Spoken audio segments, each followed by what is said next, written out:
All right, on today's episode of Locked On Avalanche, the Avs win their fifth straight and score 5 goals in the process, and they needed every one of those goals because in a wild third period, they had Ottawa in this thing. But we'll talk about it all. New episode of Locked On Avalanche coming at you.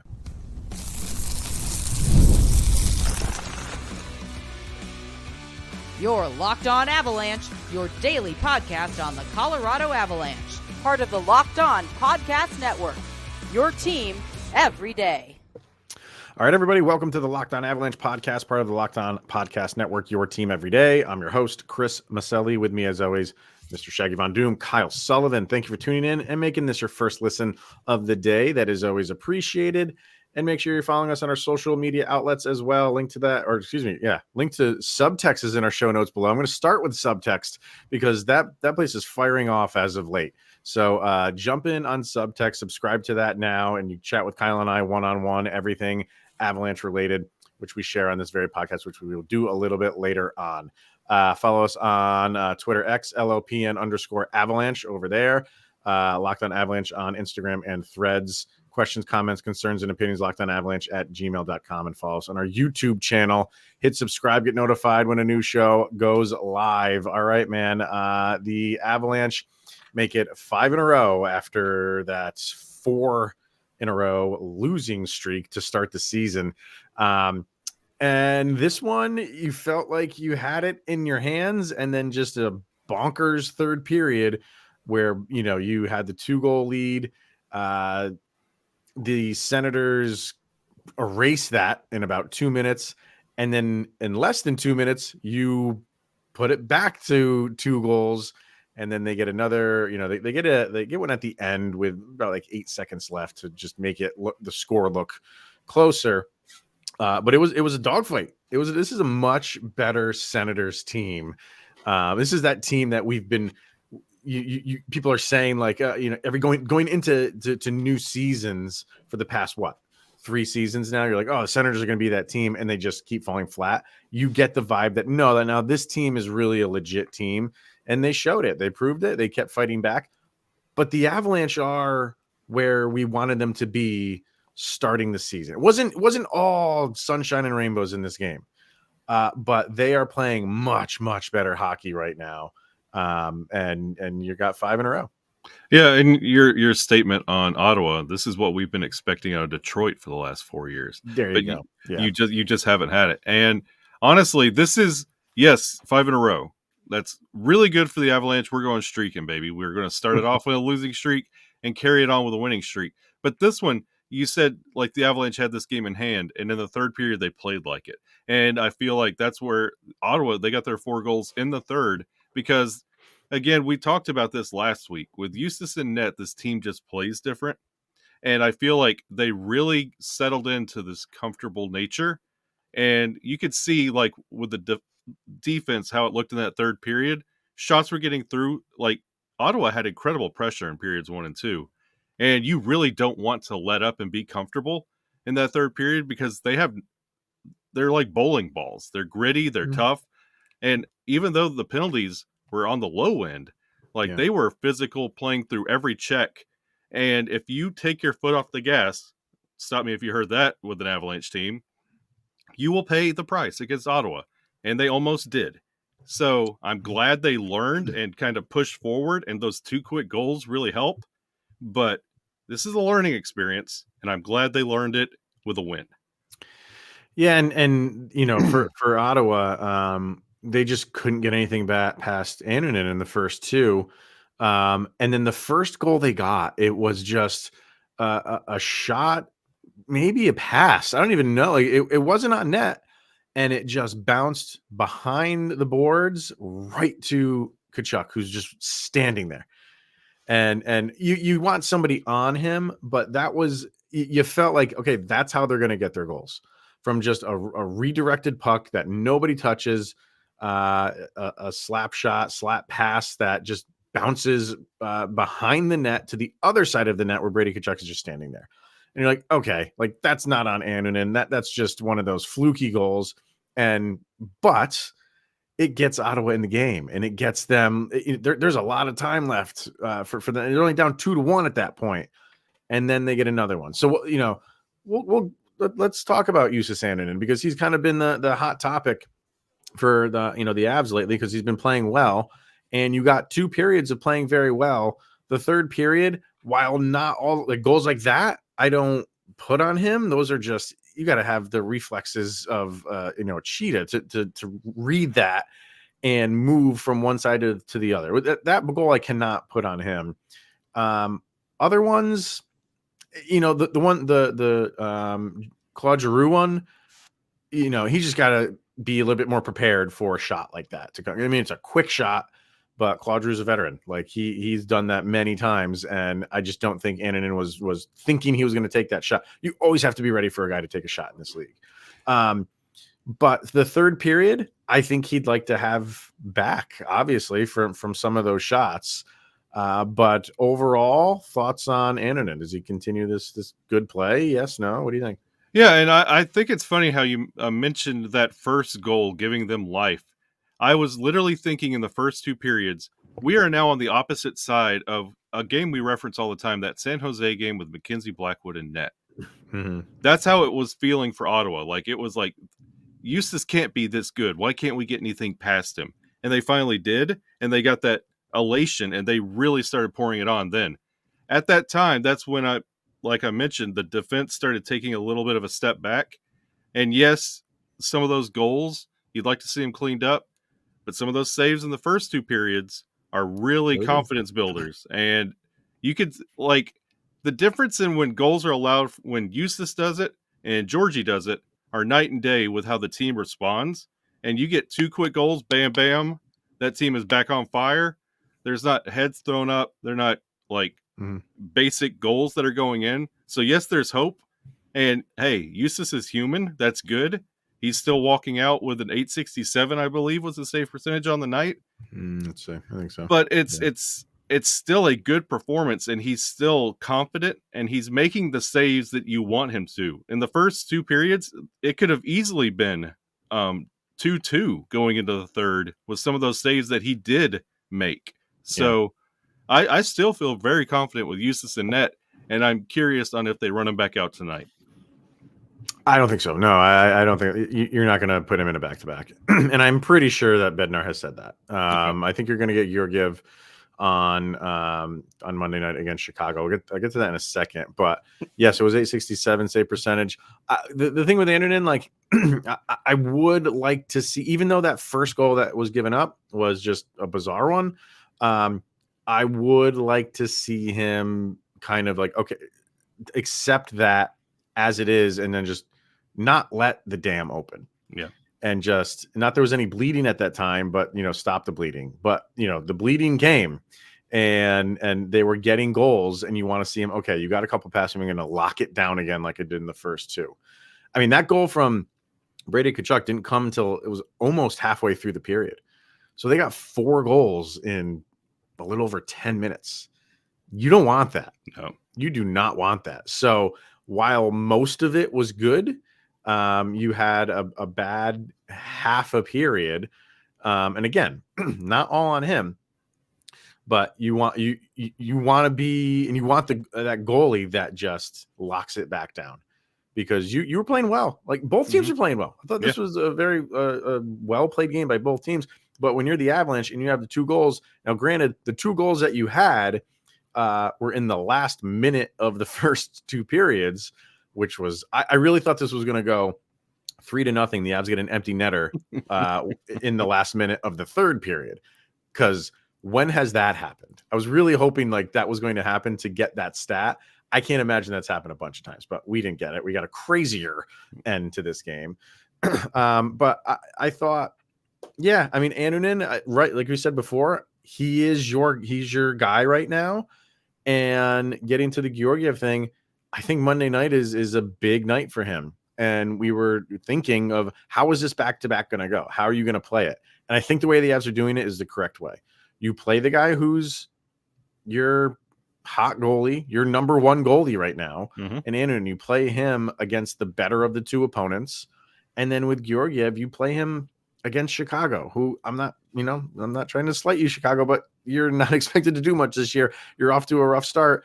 and we have a rough goalie, and you put him against them and maybe builds up his confidence. But if it doesn't happen, we're having an interesting conversation tomorrow night on this show. Yeah, I was just about to say it's a no-win situation for Georgie, because if you beat Chicago and have a decent night, it's Chicago. You beat Chicago. If you lose, there are so many questions on how long he stays with the team if he does have another typical performance. And then the conversation and the boo birds get really loud, and that's something you really don't want in his position. No, not at all. So, all right, a lot more to talk about with this game, including the one and only Casey Mittelstadt. This dude is slotting in nicely on this team. So let's get our first break in, and more to talk about on the other side of that break. Here we go. All right, let's talk about Prize Picks. It's the best place to get real money sports action with over 10 million members and billions of dollars in awarded winnings. Prize Picks has made daily fantasy sports accessible to all, and you just pick more or less on at least 2 players for a shot to win up to 100 times your cash. So run your game all season long with Prize Picks. And Prize Picks puts its members first, so all withdrawals are fast, safe, and secure. When your picks hit, you can get your money in as quick as 15 minutes. And Prize Pick also offers weekly promotions that can lead to big payouts like Taco Tuesday. Kyle, who doesn't love Taco Tuesday? Come on. Tacos are the best. And every Tuesday, Taco Tuesday, Prize Picks discounts players' selected projections up to 25% to provide even more value to your lineups. How's your streak going right now? Mine is at 1. I hit it today, and it was Lamar Jackson. I think it was like 235 yards, and I picked the over for that, and he went over. So I am at a big old 0 because I decided to be a Yankees fan in this World Series, and that has not paid off for me. Oh boy! So are you gonna attempt that again, or no? Have you learned your lesson? I will never pick the Dodgers. So right now, download the app and use the code LOCKEDONNHL to get $50 instantly after you play your first $5 lineup. That code is LOCKEDONNHL to get $50 instantly after you play your first $5 lineup. And it's over at Prize Picks. A lot of fun over there. So go download that app. Prize Picks, run your game.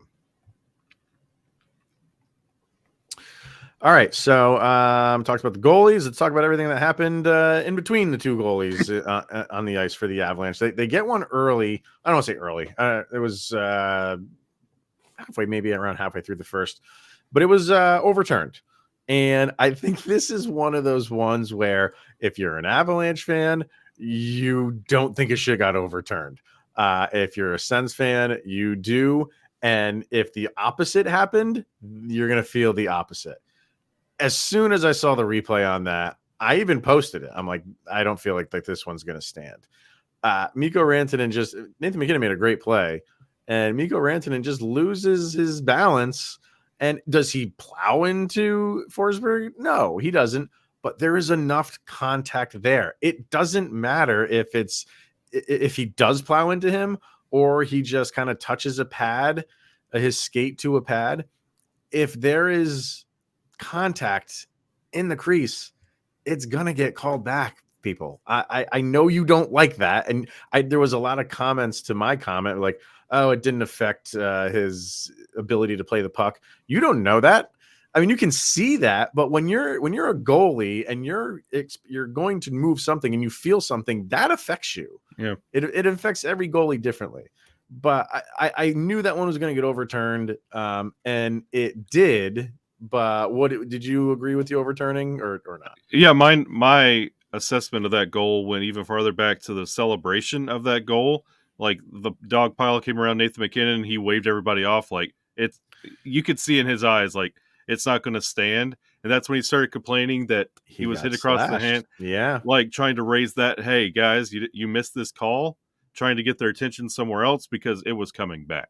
Yeah. And when I saw that, I was like, well.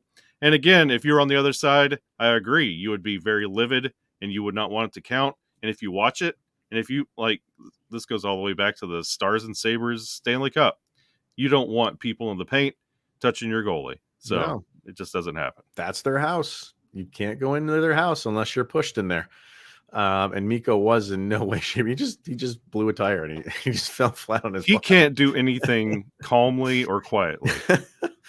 But yeah, I think you're right with McKinnon trying to like motion that, hey, you missed a slash. Give us that goal that I know that you're going to call back. But that didn't happen. They finally do get a goal less than a minute to go on a delayed penalty. And it's Nikolai Kovalenko. He gets his first of his career. And this guy, man, I'm just telling you, like, I am enjoying watching him play every single shift. He's a bowling ball out there. He has offensive skill. He's got a great skating ability. He's not afraid to throw his weight around. And that goal that he scored is what the Avalanche are missing when they don't have guys like Gabe Landeskog or Valenchushkin as a net front presence. There were guys all around him, and he found a little hole in the ice right in front of the net. And Casey Mittelstadt found him for the goal. Really nice goal for him. You know, he's starting to remind me of Burakovsky before he got the yips. Mm-hmm. Just his physicality and his positioning on plays. Like, he's confident. His execution, it's getting there. But I'm loving his play. Like, he is really, really good. And he is noticeable. He has a presence. You could see the team, like, rally around him with that goal. And that's a positive thing. Like, if you could see the guys cheering for this guy and wanting him to get that goal, you know they're buying into what he's doing. And I mentioned Casey Mittelstadt with the assist on that one, and he had 2 more following that. 3 assists, all primary assists. He's fun to watch with the puck because he doesn't panic.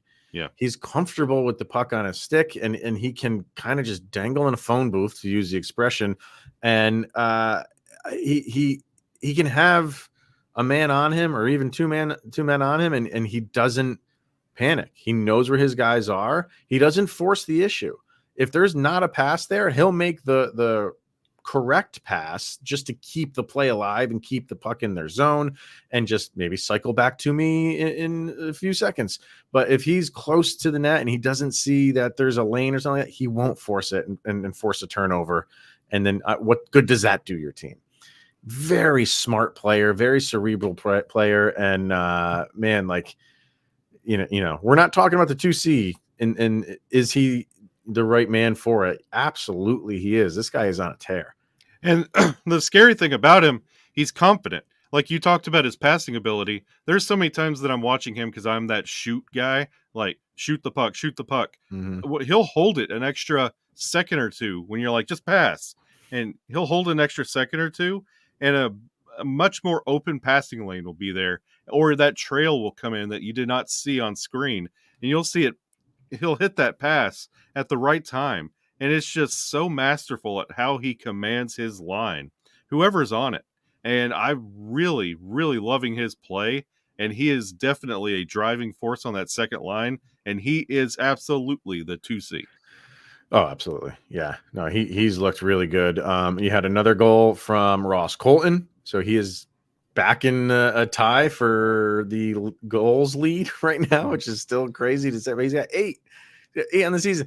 And that was a solid goal. He had he stuck with the play, threw a shot on net as he's kind of coming from right to left. And the rebound kind of just goes to him. He had to collect it, and then he roofed it. So, and then he almost had a empty netter, mm-hmm. But good defensive play by Ottawa on there to kind of track him down and keep with him. I think it was Miles. I could be wrong on that. Who kind of just like flicked the puck, airmailed it, and tried to have Colton catch up to it, but Centers caught up to him. He could have had 2 to take the outright lead, which would have been awesome. But he got 1, and we didn't even know if he was going to play in this game because he got hurt the game before. You heard he might have a broken bone in his hand after getting hit, but he was out there and didn't really show any ill effects of it. No, and quickly, Miles Wood. This is incredible, Miles Wood. I would like to keep this Miles Wood. The way he's playing right now is incredible. Mm-hmm. But Ross the Boss Colton, he must have one of those like glass cups up against the door for that Mikko Rantanen contract signing talk, and he's hearing all that money on the table. He's like, "Ooh, I want some of that." And he is playing out of his mind, and it's like you could see that he is pushing and driving, and it's like not too much like Martin Kaut, where it's like costing the Avs in certain places. Like he is just a motor. He is determined to get on that score sheet. And again, like we were talking about Mittelstadt, the team is rallying around Ross, and they are really confident in his play and incorporating him on multiple facets of this offense.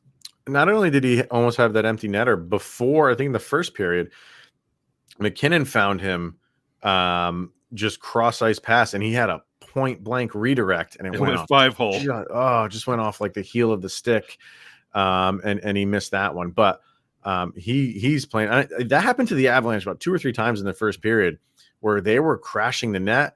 Whoever had the puck found that guy and just threw a nice pass, and it was either they just couldn't get a good stick on it, or Forsberg on the centers made a nice save. Who had a really good game. Yeah, I thought Forsberg he played a really good game. Had some goalie equipment issues, which we are used to from the is it the Darcy Kemper days? Oh yeah, remember that?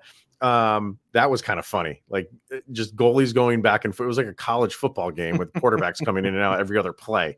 But you had some redirects that the Avs were missing. But overall, you're seeing this team really like hitting their stride. Like I feel like they're really starting to play more like Avalanche hockey, getting like your breakout passes, really good offensive possessions. I joked on X that, even though the Avalanche at the end had that delayed penalty at the end of the first, they came out in the second like they were on a power play, and they controlled the puck for 2.5 minutes. They did the same thing in the third period. So this is more Avalanche hockey. Ottawa made it interesting, but you're feeling, even if the Avalanche ended up losing that game, we would be having a different conversation about how you can't blow those leads, like two goal lead. You can't do that.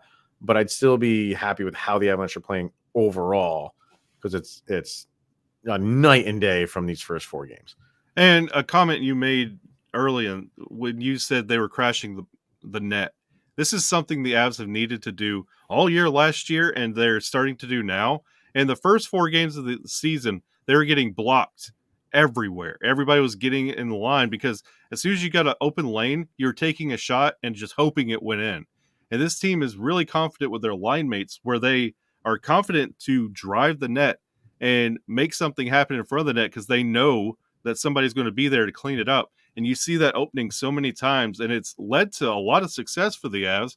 Yes, they've missed it a couple times, but I'm loving seeing the Avs take the puck, drive, cycle, and crash the net, which I think is really going to help this offense moving forward.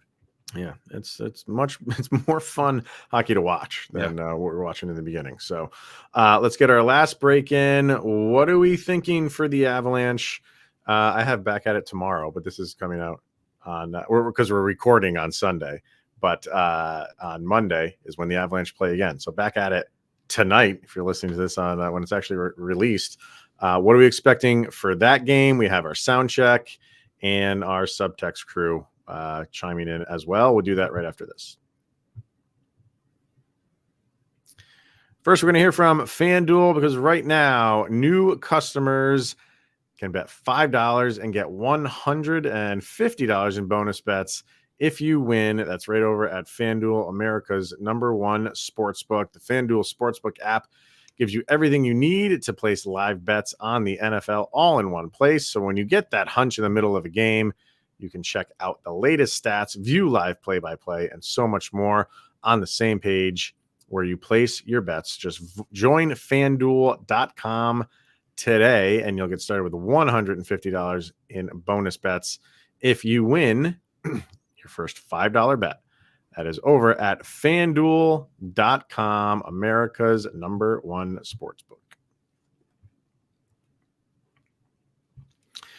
All right, so one place that I thought this game was really going to kind of be decided, and it wasn't, was special teams.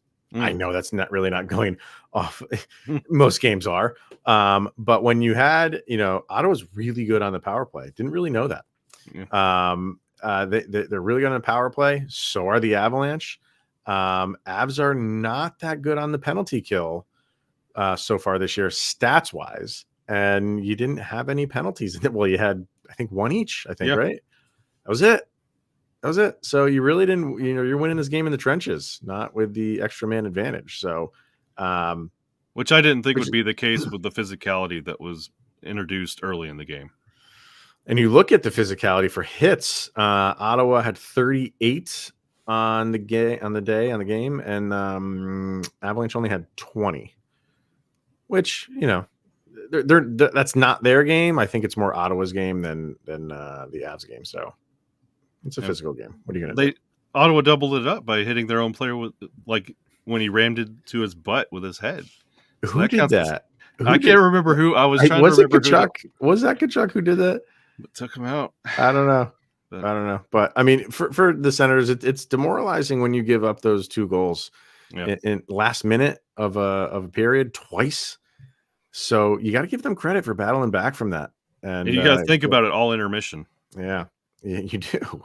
You do. As far as stats go in this game for the Avalanche, you had Colton with the 1 goal. Logan O'Connor gets on the goal sheet. So he got a goal. Nathan McKinnon, 1 goal, 1 assist. Mittelstadt with the 3 assists. Kovalenko with that goal. Mikko Rantanen with an assist. On the defensive end, Cale Makar does get an assist.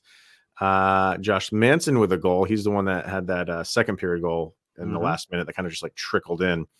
And then Sammy G quietly with 2 assists on the night. So he's doing the work. Doing the work. Let's get over to our subtext people. Craig says pretty competitive. You can't sleep on Ottawa this season. Great to see Kovalenko get his first goal. Everyone seems to be chipping in. He's going with 9-inch nails on this one. We're in this together. I don't know if someone else did 9-inch nails not that long ago. I don't know if it was Craig or not.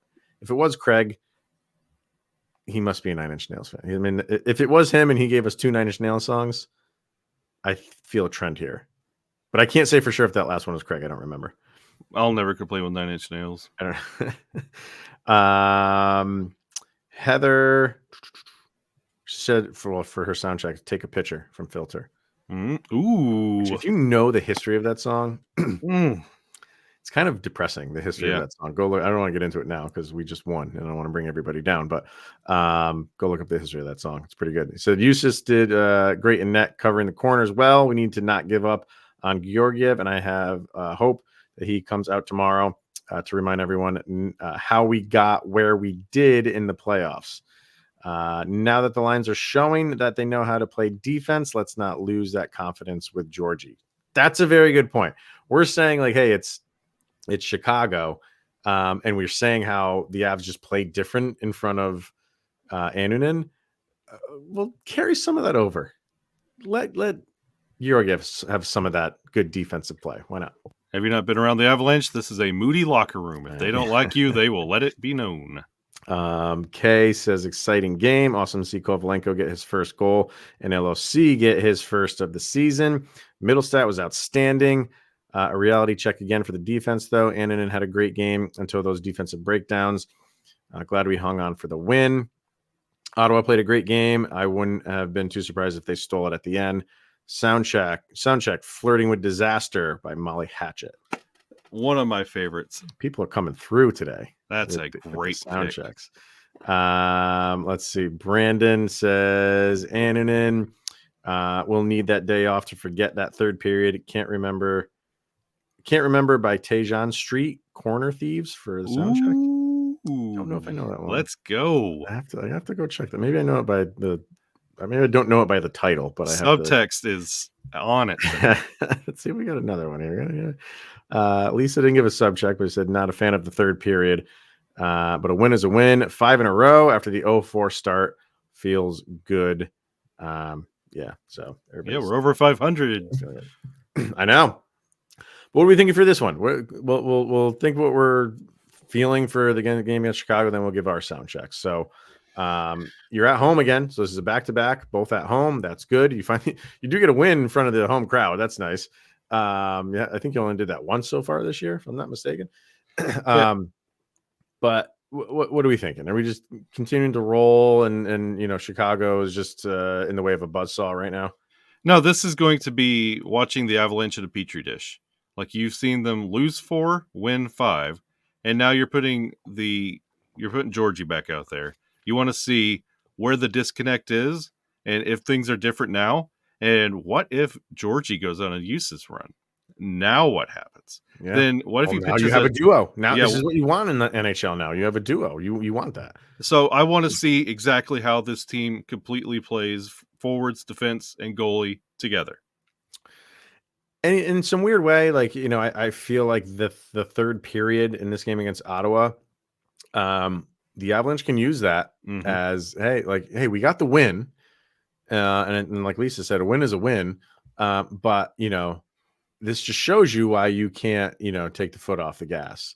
So you better believe Bednar is going to use that going into Monday's game and saying like, no, like, because if this game was like smooth sailing, I don't like the trap game. I don't like using that phrasing. A lot of people do.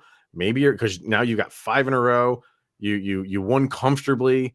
And you kind of float into this game against Chicago, a lesser opponent, and maybe you have a little bit of a letdown. But maybe we owe Ottawa a thank you for keeping at it. And hey, like, you can't let up in these games in the NHL, and that only benefits the Avalanche Monday night against Chicago. Hey, they have a healthy Taylor Hall who's looking pretty good this year, and he does not like Nathan McKinnon. There's beef. We shall see. All right. We'll be back tomorrow to talk about that game, but we're going to finish up tonight with our sound check. And if we're throwing out these songs to you and you're like, why are they doing this? Well, we do it after every game. Kyle and I pick, and now our Subtext people pick one song each that summarizes the most recent game. And then we throw these songs up on a playlist over on Spotify, which you can follow along. Just search for LOA Sound Check. This one is volume number 4. So follow along with that one. What do you got for this one, sir? All right. This one goes twofold. If anybody's been following the music news of the weekend, everyone knows of the passing of founding member Phil Lesh, bassist for the Grateful Dead. So this one is going to be a tribute and kind of a tribute to the game. We're going Broke Down Palace from the Grateful Dead. Fare thee well to Phil Lesh and the incredible bass talent you were. And the goalie situation for Ottawa, it was nothing but a broke down palace. They could not keep their equipment together. That was an actual joke. Yeah. It would have stung more if the Avalanche lost with that goalie situation going on. But it was hilarious to see, and was catching hockey Twitter and socials going crazy. But when you look back, you'll know just by reading the title what this game was. That was good. That's a good one. I like it. For me, I think I've used this in either volume 1 or volume 2. It's been a little while since I used it, but I think it's appropriate. And yeah, you start the season with 4 straight wins. You follow that up with 5 straight wins and maybe counting. You've come a long way. So that's why I'm going with Matchbox 20 and How Far We've Come. Great song, fun song, uplifting song. And that's where we are right now with the Avs, because come on, man. Like, they really have. They have come a long way since the beginning of the season, and we're not even out of October yet. They've come that far in the first month of the season. So that's what I'm going with. So, boy, all these sound checks tonight, no scrubs. Beautiful. No scrubs. No. Hey, that's another one. TLC. Throw that one on there.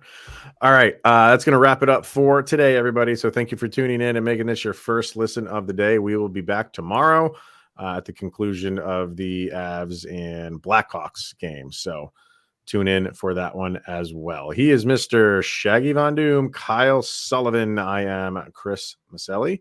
This is the Locked On Avalanche podcast. Guess what, folks? You just made it through 24 hours. And that's one day closer of Sidney Crosby being in an Avalanche sweater. Connor Bedard.